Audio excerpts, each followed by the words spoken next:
What's up guys, Swift here covering everything Chicago Bears, and today I want to tell you why I believe we will get a top 10 pick from the Panthers in next year's NFL draft. It's easy to hate the Green Bay Packers. FGB rings deep through all of us.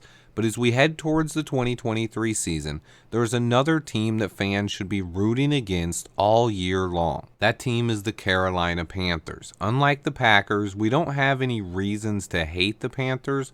Well, unless you remember that Steve Smith playoff game, or you've held a grudge about the Greg Olsen trade. Either way, the fact that we have the Panthers' first-round pick next year is more than enough reason to follow along this season. Every Panthers loss is a good thing for the Bears. It's a rare opportunity where we can root for the Bears to win and root for a higher draft pick at the same time every single week. Unique time to be a Bears fan for sure. However, recently I've seen fans and media members alike saying the Panthers are going to be better than everyone expected. They've signed Adam Thielen, DJ Chark, Miles Sanders, and Andy Dalton to supplement the offense.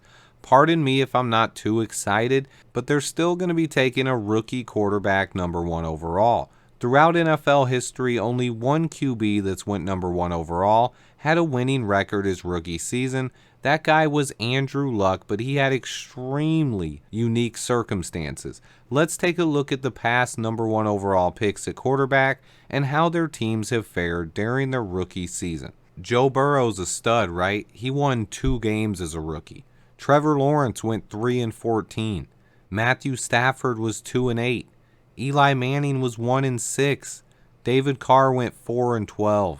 Kyler Murray 5-10. Baker Mayfield 6-7. The 2 most successful number 1 picks were Andrew Luck going 11-5 after inheriting a really good roster that fell apart due to Peyton Manning missing a season with a neck injury.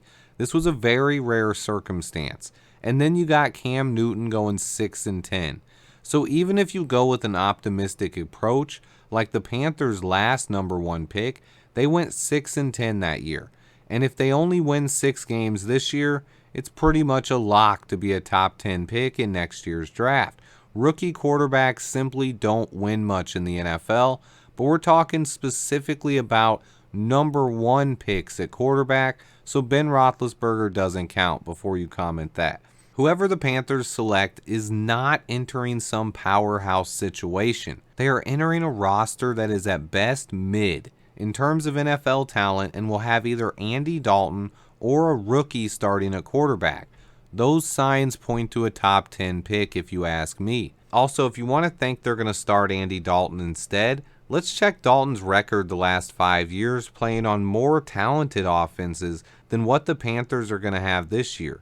He has 16 wins and 33 losses over his last 5 years. He's not a guy who will elevate a team to wins. At this stage of his career, he needs an awesome supporting cast to do much. I've also heard a lot of talk about how the Panthers are just going to be really good this year. Let's just calm down on that. They are doing what they have to do. They gave up their first round pick next year and DJ Moore.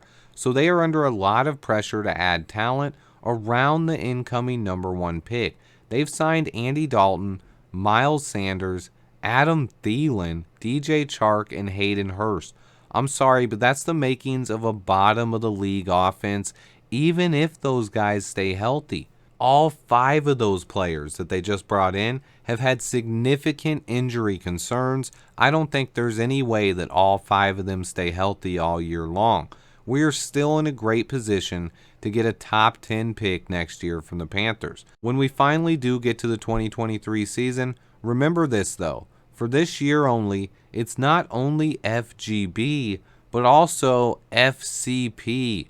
Because F the Carolina Panthers, we're rooting for the Panthers to lose every game, no matter who they sign or draft.